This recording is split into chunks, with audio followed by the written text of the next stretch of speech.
Welcome to this episode of Chatting with Staxx. I'm your host, Bill Staxx, and today I got Mooch. So, welcome to the show, man. I really appreciate you taking the time and coming on Chatting with Staxx. So, how you doing, Yeah, man? I'm happy to be on, man. Thanks for having me on. I appreciate it. Yeah, definitely. We've been wanting to get this done for quite a while. I remember when I first saw you, you were, I think you were still involved with the club back then, right? Were you? I was probably just recently out because it's been just over a year since we've been talking. I've been out coming up on 2. So we're gonna get into your story. Before we get started, make sure you guys hit the like, subscribe, and notification bell so you can get my videos every time they drop. So do you want to tell the people where were you born and raised and what was your childhood like? Yeah, I was born in Salem, Oregon. It's about an hour south of Portland, which is a big city out there. I was born an identical twin, so I was born and raised with my twin brother. So I always had someone with me to do what hanging out, partying, whatever. I mean, from family trips to getting involved in motorcycle clubs and going on trips, I always had somebody with me. Um, but I have a middle class family. It's pretty much all school teachers. And so I grew up playing sports. Most of my uncles and grandpa were all athletes and high school sports coaches. So I grew up wrestling and playing all the sports, mainly focused on wrestling after junior high. And yeah. When did you first notice motorcycles and all that? Do you have a My first biological story? dad, yeah, well, my biological dad was into Harleys, and before he went to prison, he rode quite a bit. He rode with some of the local clubs, but was never in one. So I'd spend my weekends with him. So I remember, bikes out front, bikes coming and going. But I didn't really start riding until I was like in my early 20s. I grew up in the punk rock and skinhead scene, and we were riding like Vespas and other stuff. And one of the older homies got a Harley and talked us into riding it. And I went on one trip with him, and one ride around the block with him, and that was it. I was hooked. So my brother and I went out and bought some bikes right away, and I've been riding ever since. I think my first bike was in 2005. Was it your goal to get in a motorcycle club when you first got a bike? No, I was still doing the skinhead thing. I was in a kind of a neighborhood skinhead gang, and wasn't really interested in motorcycle clubs. The ones in my area, they weren't any. The Gypsy Jokers were the big one, which if you know clubs, people know that name. But we didn't have like Hell's Angels or Mongols or anything like that. And a lot of them were really old school cats, from a kind of a different era. So coming from like that punk rock skinhead scene, there wasn't like a lot of allure to that crowd yet. It was a lot of older guys. They had some sick bikes and real traditional old school club, but it wasn't anything that had drawn me into it just yet. So I was still kind of just doing my thing. I was still playing in a band and touring, and me and the guys would ride, and we'd meet up and go to concerts and stuff. But we hadn't really thought about clubs yet. So was it you or your brother that gravitated towards the club first? That's a good question. I think it was me. So, I was reading all these different books about motorcycle clubs, and I actually had read Under and Alone. And one of the guys from the Skinhead gang I was in, he was from LA, and he had known some dudes from the Skinhead crew down there that had joined the Mongols. And so he had told me that, hey, I know some guys that joined that club. And so it kind of clicked to me that there was that connection from punk rock and skinhead and the hardcore crews that kind of went into motorcycle world. Because like I said, in my area, I wasn't really seeing that. So I became pretty interested in it, and I started reading like any book that was out there about clubs, and how that stuff goes. It was kind of pre-internet or early internet, so I was trying to look some stuff up, but really you had to like meet people and go to stuff. And so my girlfriend at the time worked at the local Harley dealership, and one of the members of a Portland club called the Outsiders had worked there. And so I had met him from going back and forth to the dealership a lot, and he invited us to hang around, or just come out, hang out, meet the guys. And so I brought it up to my brother, and we just started showing up. Oh, and that was the club around that area at that time. And Yep. were they Yeah. were Yeah. they big? There's there was three clubs in that Northern Oregon area. Well, four mainly, but in Portland it was the Outsiders, which had been around since like the late '50s, early '60s. They were one of the first clubs in Portland. They didn't claim 1%er at the time. They do wear a 1%er diamond now, but at the time they were local club. They had two chapters in the Northwest, and they were like a really old school, tight knit club. You couldn't have a store bought bike. Everyone had to have choppers. Um, and then Brother Speed was a bigger one. They're like really big at the Northwest, and they were out of Portland. And then the Gypsy Jokers, who are a 1%er club, and they've been around, I think, since the 40s or 50s. They started in Northern California, moved up into Oregon and Portland. So there was a lot of old school history there, but not and the Jokers, I guess, can consider to be national club, but as far as like any of the big five and stuff like that, those weren't in our area. Did you have any situations happen to you when you were involved with the skinhead movement? Like, were you involved with? Were they? I don't know. Like anything happened? Like fights? Were there things going on like that at this time? I mean, yeah, growing up, things were pretty crazy in that scene, right? It's a pretty violent scene. We fought against the neo-Nazi skinheads in our scene, and in Portland was pretty well known for having a lot of like white power skinheads. And so there was a lot of clash, especially at concerts. And it wasn't like it is now where like people were going to rallies and protesting on TV. Like we'd catch each other in the streets or at concerts. But yeah, it was pretty violent on and off, and even between other crews. So there Yeah. was a lot of things that kicked off at the time too. I was in a band for 5 years during that time, and I toured all over the country. So I met like a lot of dudes from other crews and other gangs, and really did a lot of networking and getting to know other people from that skinhead scene too. So that was a big benefit to that time in my life because I spent so much of it on the road. A lot of people might not even know what you're talking about. When you say the word skinhead, people have this perception of what that's about. Can you explain what maybe you guys believed in back then? What, like you said, you guys were fighting this other faction of the skinheads. Can you explain what skinheads are so people out there can know what you're talking about? Yeah, absolutely, because that comes up a lot. So, the traditional skinhead movement, started in England, but it was a huge emphasis and heavily influenced by like East Indian music, so Jamaican music, reggae, soul, rock steady, that type of stuff. And it really started out as a subculture, that was into music and a certain fashion sense. So just like say punk rock or emo or anything else, it was a group of working class kids that listened to a certain style of music and dressed a certain way.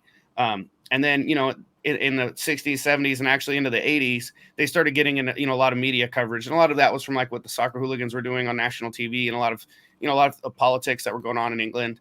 And because, of the look at the time, it's kind of funny to think about now, but having a shaved head back in those days was like a pretty bold statement, made you a tough guy, and so at the time they were getting a lot of media, and there's a lot of media about these tough local guys, and they were getting a lot of coverage. And so the different like political groups were using them for their own advantage. So because they looked tough and they were street tough guys and they were fighters, a lot of guys from right-wing organizations were using them as security.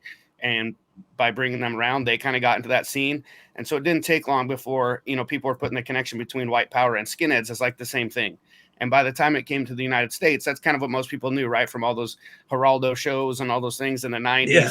was that skinheads were synonymous for racism. And it really wasn't. So, there was the traditional skinhead faction, which was all the guys that like that style of music, that's, the fashion, the camaraderie, all the cool stuff that comes with it, but weren't into politics. And then there was like the far left dudes they called themselves sharps. There were skinheads against racial prejudice. They fought against neo-Nazis. And then obviously there was the Nazi side of it. So there were kind of different factions within it. But it all came from the initial subgroup. So the majority of traditional true skinheads aren't racist at all, or at very least are non-political, and you wouldn't know if they were or not. See, a lot of people might not even know that type of thing, because Absolutely. when you say the word skinhead, people are like, oh, well, that's a racist organization. They don't, they can't Yep. Yeah, differentiate. especially in the United States, it was really big, in the United States. It was in the media here a lot in the 90s, and it was all, related to racism and racist stuff. So I They think in had the the United States, that's what a suspenders, lot of right? people think. They had suspenders. They Yep. would wear shoelaces and their boots, like red shoelaces, right? If they stomp somebody out and all this stuff. Yeah, yeah, different crews did different things, but yeah, that was one of the popular ones for sure. So, what was your first interactions with the motorcycle club? Like, did you get invited to a event? Did like how did it play out for you? And was your brother Well, there so I for met the that ride? Yeah, so I met that guy at the Harley dealership, and he was in that club, The Outsiders, and he invited us out. And the first few times, he just invited us out with him and one other member, probably wanting to get to know us, he didn't want to vouch for us and bring us to the clubhouse and have issues pop up or whatever. So, he spent some time getting to know us. And the more time we spent like riding with them and hanging out, we eventually got invited to the clubhouse. And hanging out, and then we started to hang out with the guys more, and you know, supporting their events and parties and functions. And it just kind of naturally started kicking it more and more till we got to know the guys a little bit better. And did it feel like a brotherhood when you started to hang out with these guys? Man, it did. But you know, one of the realizations I had is you know, I was pretty naive to this stuff, so I was almost like starstruck, right? I'm like, whoa, this is a motorcycle club. This is crazy. Like, this is all the stuff I grew up hearing about. And a lot of these dudes were a lot, you know, they were a lot older than me. They had a lot of history in that scene, and they'd done a lot of things in their eras. And so I was just kind of like trying to take it all in, you know, and it was really cool. But one thing I noticed, like once I settled in and got comfortable and was really starting to get to know everybody, is yes, they were definitely a brotherhood. They were very tight knit. But I didn't feel like I was one of them. Like I said, these guys were older guys that listened to a lot of classic rock, and even though I really enjoyed hanging out with them, they didn't seem like the type of people that like I'd hit up on a Friday to come over or go hit a barbecue or go watch a movie with. You know, we were just kind of a different era or different generations. And it kind of occurred to me that if it wasn't for that patch or that club, I wouldn't have much in common with these guys. And that was one of my first real big realizations into that world or that scene, where if I were to join a club, I wanted to make sure that it was something where like these are people I'd be friends with or without this patch. Yeah. So you feel like kind of like you were an outsider for them, right? So Yeah. then Yeah, you know, where, I was the younger guy, I was a younger guy, came from the punk rock scene. You know, we had different upbringings, just kind of, you know, different views on life, like different generations. I mean, there's a lot of things. I mean, I respected the hell out of the dudes, and I think they're awesome. So I don't mean that in a negative way by any means, but they yeah. just, you know, we weren't the type of people I would usually kick it with. Yeah, I mean they've been hanging out with each other for years, right? They're in this Yep. motorcycle club. They have this bond. When you come around, it's kind of like, do you feel like that sometimes when you first get there, right? So what I want to know is, what's it like to prospect for the Mongols? So I prospected for the outsiders, but I never prospected for the Mongols. I was actually given a patch to the Mongols. I came in a time of the Mongols where, you know, if anyone knows much about the Mongols, Doc was in charge. He was on this big like national recruiting campaign and was trying to get a bunch of members really quick. Um, and because of the fact that, you know, I'd come from another club, and you know, I had a reputation in my area and stuff like that, I actually didn't prospect. So, you know, I was a Mongol for almost 15 years, but I actually came in without prospecting. The Mongols have what they call a P patch or probationary patch. So, though you may not prospect, you wear like a diamond. This is a P down on the bottom of your vest, and you're a Yeah. probationary member for a year. So, you know, you have to help prospects do stuff, help out with security and stuff like that, but you're not getting ran like a prospect. One thing I want to ask you is, it's called a patch over, right? How you Yeah. got patched in. So do you feel like some of maybe the prospects who were trying to get into the club maybe had a little bit of animosity because you were patched in like that instead of having to go through the strict probationary period? Yeah, I can imagine. I mean, there's different things to it because, you know, I started the first chapter in Oregon, and so there was no prospects or there was no Mongols there yet. So it wasn't like I was spending a lot of time with these California guys that had these prospects, and they're like, "Who's this new guy coming around?" But on that level, you know, I was traveling with the guys quite a bit. I was going to California, and there was definitely, you know, Youngster and some other really solid guys that turned out to be great brothers that were prospecting at the time, that were putting in the work and doing it the right way, and you know, see me just get brought in. So I always made it a point not to utilize prospects or use prospects because I never was one. So I was never that guy that was like, "Hey, prospect, do this," or because I didn't earn that right. So especially then early on, but even throughout the whole time I was in the club, I never, you know, maybe attention as I'd been in after a while, maybe try and teach them things or whatever. But I never was the guy to run prospects or you know, utilize prospects just because I'd never done it. So now once you get into the club, right? Did you Was it smooth sailing, or what did you have like law enforcement always on you? Because I know law enforcement is heavily on the Mongols. They're coming Right. for Yeah. the patch and court and everything else. No, it was far from smooth sailing. So that first year was really rough. So you know, first thing I did is we patched over, and the club that we patched over from was not happy about it. And we were getting a lot of threats, and there was a lot of drama with that. Those So clubs that I what? mentioned that were in. I hate to interrupt you, but do the rest of the members of that club stay in the club, or and does the whole club patch over? How does that work? Well, I came from, so I hung out with the outsiders. I prospected for the outsiders, and then I moved to Nevada, and actually I joined the Vagos at that time. So I was in the Vagos for 2 years, and the Vagos weren't as big as a national club as they are now, but they were a big club. They were always a big club. So when I patched over from the Vagos. So about a dozen or so Vagos came with us when we patched over, but obviously the whole core group of the club didn't, and there's still a lot of them, and actually now they're a very major club. So those are the ones that had issue. Like all the ones that stayed that knew me personally, we were friends. We spent time on the road together. Obviously, they saw it as disrespect, and I left and started a chapter in the state that they were in. So that created a lot of issues right out the gate. I'm sure. So on top of that, you have law enforcement that's on you because you have this patch, right? Because Right. Well, so those other clubs that I mentioned in Oregon, they've been there for years, and they had kind of an agreement to keep other major clubs out of Oregon. yeah, So as soon as we started that chapter, we had every club in Oregon telling us we couldn't be there, attempting to force us out. You can use your imagination on that one, but it was pretty hot. And then on top of that was law enforcement. So it was like the club we came from was after us. All the clubs in Oregon were after us. And then on top of that, because we were new to the area, law enforcement obviously didn't want us there. So they were extra hard on us compared to how they were before. I didn't know this, but this was 2007 when I joined. So it was towards the end of Black Rain. So ATF was going really hard on the Mongols. They had several informants within the club. Some of them were within that area I was in. So, I had informants in the chapter. So we were getting followed by the ATF and harassed all the time. I couldn't figure out how did these cops know everything? It was pretty crazy. That was all within that first year. And then about 6 months within being into the club, I got arrested for following some cops that were trespassing on my property. I didn't realize they were cops. They were in plain clothes in a plain car. you want to I chased explain them that up. situation? How did Yeah. that play out? Well, it was an ATF agent and then a local gang cop. Apparently, were trying to surveil my property, but at the time I was living on 150 acres out in the country, and so there's a newspaper article just came out in the big paper in Oregon, the Oregonian, about how the Mongols were in Oregon, how the Gypsy Jokers, the other clubs didn't want us there, pretty much saying like, hey, there's this war going on, everyone pay attention, right? Mm-hmm. And how the media spins stuff anyway, so they made it sound pretty bad. So, the day after this happens, this all black SUV is coming up my driveway, and you can imagine where most people's mind would go, especially after some stuff like that in the paper and with the way things were politically, locally. So I chased them, and when I chased them, they left my property. They drove back into town. They went to the Gypsy Jokers clubhouse and parked there for a little bit. Then they got back on the interstate and headed south. So I followed them for close to an hour. And every time I tried to get up next to them or near them, they would, dodge me or, take off or, maneuver.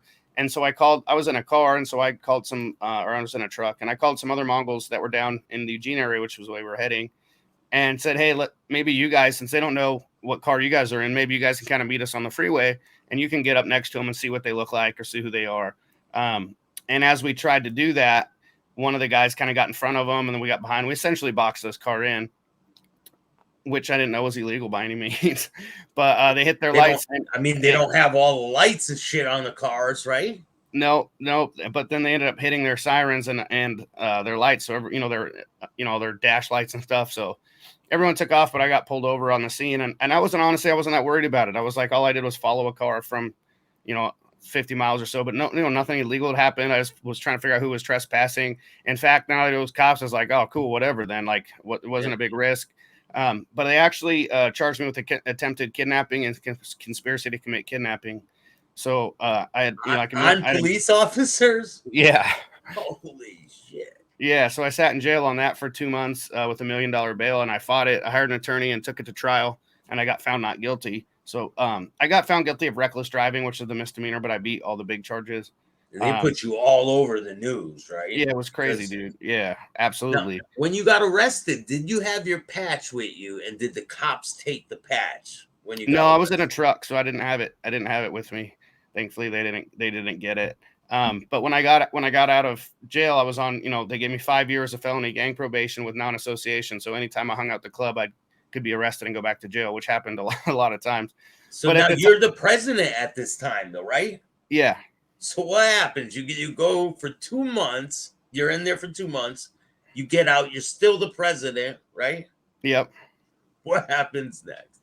Well, I knew that I was, at the time, like I said, I didn't know we had informants involved. So every time I was hanging out, I was getting caught. So I knew I wasn't going to last long doing that. So my brother ended up running for national, or for, the chapter president, and he got it. And I moved to San Diego because I knew, I wanted to learn what most I could about the club. San Diego was a really well respected chapter within the Mongols. I knew I could really learn like the California Mongol way. So that when I came back to Oregon, I could bring that back with me. I also knew the cops wouldn't extradite me on a misdemeanor warrant from Southern California back to Oregon. So I moved down to California, and I was trying to, learn how to be the best Mongol I could be. And I was maybe there 4 months when Black Rain hit. So But then so your everyone, plan was to transfer probation or just to leave? I just took off. Yeah. Oh man, that's now you're supposed to do it. Yeah, no, that's not how you're supposed to do it. No. But then Black Rain hit, and pretty much everyone I had known in the club had gotten arrested. Almost my whole chapter was busted. I was down there by myself with a warrant out. So I went back to Oregon and turned myself in. I figured it was probably better to do that than get caught down there and have to like get extradited back and all that stuff. So I came home and turned myself in and did another 2 months then. And then I got out and went back to just being a Mongol, man. And I kept getting caught because, like I said, there were some informants still in. I Did think you I have an violated. idea of who it was? I know who it is now, absolutely, for sure. Of course. But at the time, I was young and I was naive, and honestly, man, I didn't know much about that world. In my head, I hadn't seen movies, and I knew about like undercover cops, but these dudes were like doing dope, and I mean, these guys were the worst members we had. Like they were constantly in trouble. I was taking them to rehab. Like they were the last people they were actual criminals, right? So they're the last people I would think like. I didn't know I guess I didn't know the concept of what a paid informant was back then, so I was pretty naive. But because of them, I kept getting caught. I probably violated my probation 3 or 4 more times, and each time I'd have to go back for a month or two.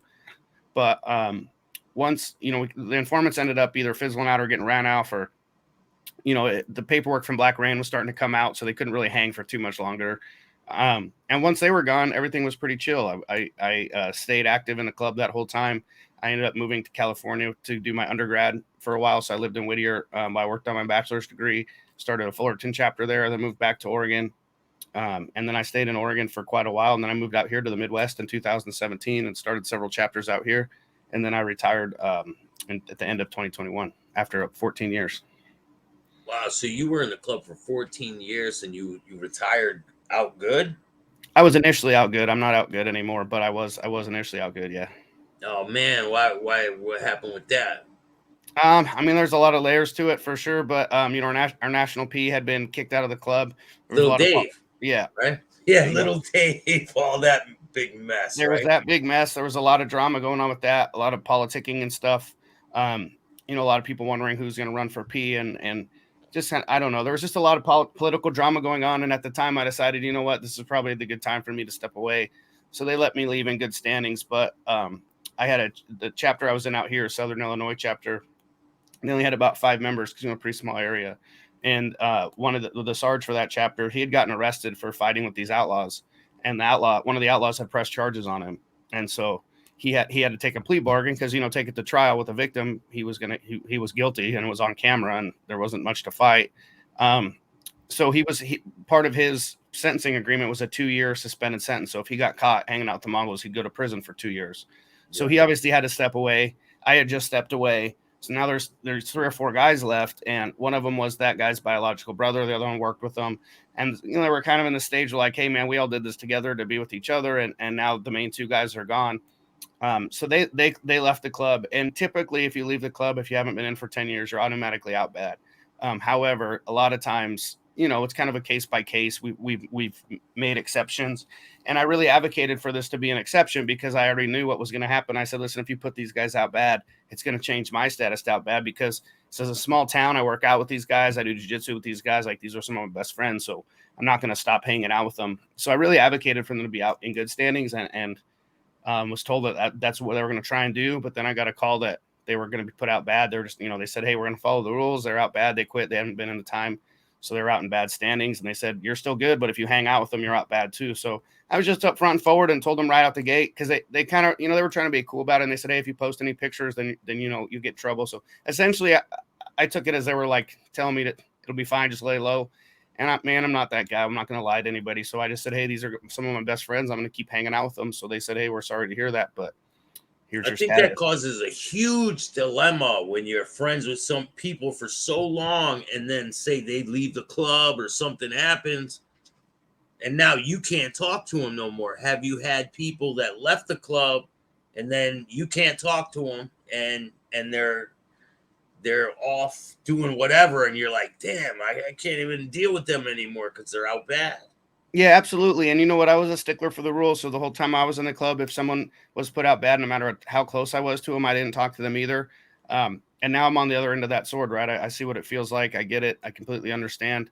I'm not upset about it by any means. I knew, obviously I'm bummed about some relationships that I wish I could have kept and some brothers I'd love to stay in touch with. But I knew the rules and I knew, I knew what the consequences of my actions were when I said that that's the status I would take. So it's unfortunate, but it is what it is, and I completely understand. And like I said, I was that guy too. Even when little Dave was initially out bad, I didn't talk to him at all until we, figured out what was going on. And then once I was out of the club, I reached out to him and we kind of reconnected. But during then, I didn't talk to him either. So, Can you walk me through the day that you gave up your patch? The day you laid your patch down and walked away. Can you walk me through that?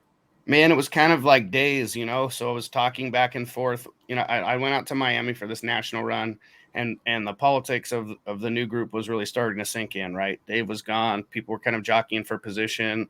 Um, it was just kind of all sinking into me that this was a new era, it was a new generation of guys. People wanted different things, and I was getting the impression that I might be getting pushed out due to politics and because of my relationship to Dave. And I really wanted to try and save my status. And so I thought the best move would be to retire, right? Leave in good standings, kind of be out of sight, out of mind for a while, let the dust settle, see what happens. And so that was my first play. And honestly, at first that wasn't bad, right? Because I still had my patch. I was still could still talk to everybody. But the problem with that is, as much as you want to walk away after doing something for almost 15 years, and then especially being in leadership so long, I still had 1 foot in and 1 foot out. So as much as I was like trying to walk away, I was still kind of hanging out there, right? And so the day that the call was made that those guys were out bad, and I made that decision, honestly, it wasn't a decision I really thought about. It just happened, right? It's like, hey, these are my guys. I'm loyal to my guys, and I'm not going to lie to the club about who I'm hanging out with. I don't think that'd be a good look to say, okay, cool, I won't kick it with them and then get caught hanging out with them or something. That's not the type of guy I am. Yeah. So it kind of took a while to sink in, and honestly, it didn't really sink in until I sent my patch back. So, I wanted to follow the rules, and there's always been those guys that are out bad and say, well, I'm already out bad, so what do I got to get my patch up for? Come get it type of thing. And these guys were my friends, man. I wasn't trying to burn bridges, even though my status was out bad. I had no animosity. There was no issues. So I was trying to keep it as cordial as possible. So I sent my patch back at first, kind of fed up with politics anyway. So I was like, whatever. But the day after it was gone, yeah, that was pretty hard. That kind of, once it really sunk in that something I've had with me for so long that I put in so much work for was gone. That was pretty tough. What was your brother's status at this time when all this is going on? Because that kind of affects you too, right? Yeah. So my brother, so I'm in Illinois. My brother's in Oregon, so that helped him out quite a bit because we're pretty far apart now. He retired right before I did, just due to family stuff. He owns his own business. He's got kids. Like I said, we were in for 14 years. It was getting to be about that time. So he retired, and he's in good standings, and he's remained in good standings. He was smart enough to avoid some of the politics that I got roped into. I wouldn't say roped into. I chose to get involved in them, but still, he stayed away from a lot of that. Yeah. So have you ever had any situations when you were out riding with these guys, any crazy situations that happened that you can explain to me? I mean, stuff happened all the time, man. Like crazy accidents? Yeah, there was I was just telling someone this the other day. We were coming back in a big pack from Spokane, Washington, back to Salem, Oregon. And we were on the interstate doing about 80, and there's probably about 25 of us in this pack. So, we're running real tight. And we come up over the interstate, and there's a railroad tie in the fast pack in the fast lane. And so as we came up on it, my brother and I just barely went around it. And I looked in my mirror, and there was just smoke and parts and people flying everywhere. I mean, it shut down the whole interstate. Thankfully, no one was seriously injured.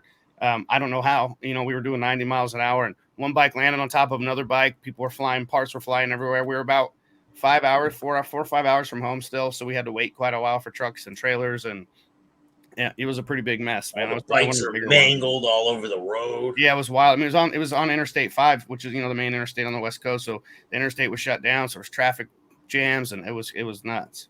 I've heard crazy stories about when the bikers all ride in a pack. It's kind of like an accordion, like it's a like a living thing. Like It's crazy, especially when it gets big like that. We went to a bike event out here at Lake of the Ozarks in Missouri called Ozarks Bike Week, and we had about 190 motorcycles in the pack. Well, 190 Mongols, so probably over 200 motorcycles in the pack. And so long that I'm up front with my brother and I'm looking in my mirror and I can't see the back of it. And in fact, there's a lot of pressure with being the guy in the front. If you take the wrong turn or whatever, and we had cop helicopters are following us and there's cops everywhere. And I took this exit and I guess I was supposed to take an immediate right off the exit and I missed it. And with the pack that big, you can't slam on the brakes or like hard turn. So I had to go straight, and thankfully it was the type of thing where I could go straight and loop up and kind of come back around to a big square. yeah, And as we came back around, the other guys were still coming off the interstate. That's how big the pack was. It was like we came back to the tail of the snake. So stuff like that, stuff I'll always remember. That was always awesome. And I always remember, being towards the front is, you don't notice much and it stays really tight. But towards the back, man, by the time someone does a little throttle blip up front, the guys in the back are on full blown accordion mode, like you said, and they're either full bore to keep up or they're slamming on their brakes because everyone's stopping. And I always hear a lot about the guys in the back or their first pack experience and how crazy it is for sure. Yeah. Do people fall? Do people like fall out of the pack a lot? Like Not often. accidents? Normally, I mean, I not really in too many Mongol packs that I've seen has there been accidents within the pack. I would say the craziest would be our national run every year. We'd meet up in LA and ride to Palm Springs together. And a lot of the California brothers, there's a lot now that ride a ton, but in the era I joined, they didn't ride much outside of Southern California. So this was like, even though it was like a 3 or 4 hour ride, it was a long ride. And so there'd be like brothers on old school bikes where their parts are falling off and dudes are passing each other. And, some dudes rolling down this way and you're riding that way. I mean, it was madness, but that was usually the only crazy one. But normally things for the most part stayed, everyone, normally by the time you join a 1% motorcycle club, you should know how to ride a motorcycle and everyone's pretty proficient at riding. So, the guys that have a hard time are the hang-arounds or the newer prospects, the guys that are like in the back and trying to figure out if they've never done it before, like how it works. But it's a pretty smooth system, honestly, and overall it runs pretty well. Yeah, it's like tire to tire, right? Pretty close, yeah. So have you had any crazy funny situations? I'm sure you had, like maybe during any of these club parties. Yeah, I don't nothing's really jumping out at me, but or maybe nothing I could say on here. But yeah, we've had a lot of fun parties, man. And the one thing when I first joined the Mongols, like I said, Doc was in charge, and he had this thing where Mongols had a certain look, and everyone had to be serious. And he threw some great parties. Don't get me wrong, but it was kind of like a evolving generation within the Mongols. And when little Dave took over, he was wanting parties to be like, not that old school, like camping out in the field thing. Like he wanted to be like a big shindig where everyone enjoyed it. And we started doing our national run at this Hilton Hotel in Palm Springs. And man, it was everything like MTV Spring Break. Like no one wore their patches really. We were just hanging out at the pool all weekend. It was a big pool party with DJs and strippers and all sorts of different games and contests. And that was the business right there. That was one of those things that I think really separated us from a lot of other clubs at the time. It was just more of this like rock style style partying, where we would ride there, but we wouldn't even really touch your bike the whole time you were there because we just got after it and had this big pool party and partied really hard. And so when I was in charge of Oregon, it was always hard initially getting out of state brothers to come visit and stuff because there's so much other stuff going on. And so I really, really focused on having really fun and good parties, and the type of parties that when people got back to LA, they'd say, "Oh, did you hear they did this?" or "Did you hear they did that?" And so every year more and more would want to come. And one really cool thing about Oregon is Portland has more strip clubs per capita than any city in the US. So the strippers were abundant. So we had a lot of ladies at our parties and a lot of good times. So that was one thing that we became pretty well known for, was having some pretty badass parties in Oregon. Did you feel ever like the older members of the Mongols and the younger members had like a disconnect from each other? Like you said, some of these members want to have these parties in the club and this and that, and these other members want to have like tents in a field. So yeah, that was always kind of a funny statement. Is sometimes there would be some brothers come along and say, "Oh, we want to bring things back to the old ways." And that's what I would always think. What do you mean the old ways? Like being methed out in a field with no girls around, you know? Because, you know, so things had changed a lot, right? And like in the regions that I oversaw, you know, no one was allowed to do meth. Little David made it that every Mongol had to have a full-time job. So things are a lot different than the quote unquote old days.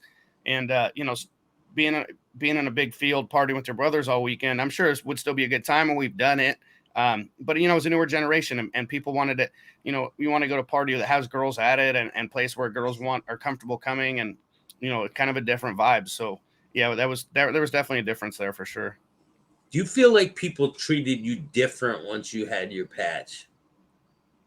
Man, not really, to be honest. I feel like, I mean, I could see how it could happen for sure. But you know, the way I grew up, and like I said, I grew up in that, you know, kind of skinhead punk rock scene. I'd always made a reputation of my own, and always carried myself the same, whether I wore a patch or no patch.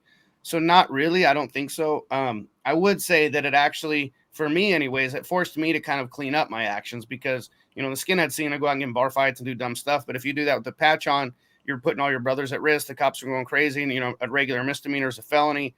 So it really forced me to kind of clean up. And then on top of that, you know, I kind of always had this image, or this idea, that you know, everyone in my town or my area, I wanted to be welcome back everywhere. These are potential guys that are on my jury, for one, but for two, you know, a lot of the times these clubs or these bars are doing like no patches allowed, no colors allowed. And I never liked to be that guy that pulled up and people like, ah, shit, they're here, right? I always wanted to have that image that when we left, people were like, oh, I wouldn't fuck with them, but they were awesome. They were great. You know, come in with a smile, hold the door open for people, be polite, be respectful. And that way we were always welcome back. So as far as like being judged for your patch or not, I always just try to kind of challenge that stereotype. So I saw it more as a challenge versus like a walk in there puffy chested, you know who I am type of thing. So that was never really my get down. And I tried to make that so that our region was never like that either. Have you ever seen anybody else that was out of the where they told them you're out of the club? And because I know you had tattoos, they make you cover up the tattoos. What's the deal with that? It's kind of case by case. I mean, so when I retired, I was allowed to keep my tattoos, but I actually started covering them up early, which actually upset some people, and I get it. But my idea behind it was, you know, I didn't want to be fronting something I'm no longer representing, and it wasn't in a disrespectful way. I still had some club tattoos that weren't visible, but when it came to visible tattoos, I was no longer a Mongol, so I didn't want people to say, "Hey, look, he's a Mongol," and I didn't want to get treated as if I was, you know, positive or negative. And so it wasn't. For me, it was out of respect for the club. I didn't want to be claiming something that I no longer was. But yeah, when you're out bad, in theory, you're supposed to cover up your tattoos. But you know, in this new generation of hyper policing and everything else, you hear those old school, you know, all those old school stories of what they did to get rid of people's tattoos and stuff, and Yeah. that's not really a thing anymore. I mean, you do that, you're going to prison. So it's kind of a, you know, it's always recommended to all the guys that are out bad, covered up. And honestly, most people do, because once you're out, you know, and especially if you're out bad, and especially if you're out bad and enough where people want your tattoos removed, you probably don't like the guys. They don't like you. There's no reason to have them anyways. Yeah, right. So damn, I had a good question and it just slipped my mind, man. Fuck. Shit. I went blank, bro. So oh, like we were saying before, there's probably some members out there that are like, "Oh, this dude came from another club." What are your words for the people who say that? Like, because some people will call him a club hopper, right? Yeah, I get it a lot. And you know, I get it to an extent. I will say that if you know anything about motorcycle club history, especially like in the early years, 60s and 70s, um, guys went from club to club until they found the right home pretty often. Um, and then, you know, then it got to where certain clubs are in certain areas. So you only joined a specific club. I get it. I completely understand the hate to it to an extent. But the way I look at it is this: I first started coming around a small local club and learned history and you know what that world's all about. And I stepped up to a bigger club, you know, so kind of outgrew it and went to a bigger club. And you know, I was a kid. I was naive. I jumped into that scene, not to make excuses, but I jumped into it not knowing the politics of motorcycle club life. And I decided that club wasn't for me. I learned a lot, but I moved on to at the time was a bigger club. And then I stayed in for 15 years, almost 15 years, you know. So yeah, I'd been in a couple of clubs, but I found the right family, and once I found that family, I was loyal and stayed with them forever, for a real long time. So, I mean, it's hard to argue because it's true. I've been in more than one club. As part of people saying club hopper or whatever, usually that's these guys that are in like a new club every 1 or 2 years and they can't really find a home anywhere and they don't really fit in. And that was never really my case. Like I said, I joined a club and then didn't really like it or it wasn't for me. And then I found the right club for me and I stayed. So. Have you ever seen anybody that was in a rival club join you guys' club? Like somebody from the Hells Angels or anywhere else? Because I know that's happened, right? I've heard of it happen like way back in the day, but I don't see how it could ever happen nowadays.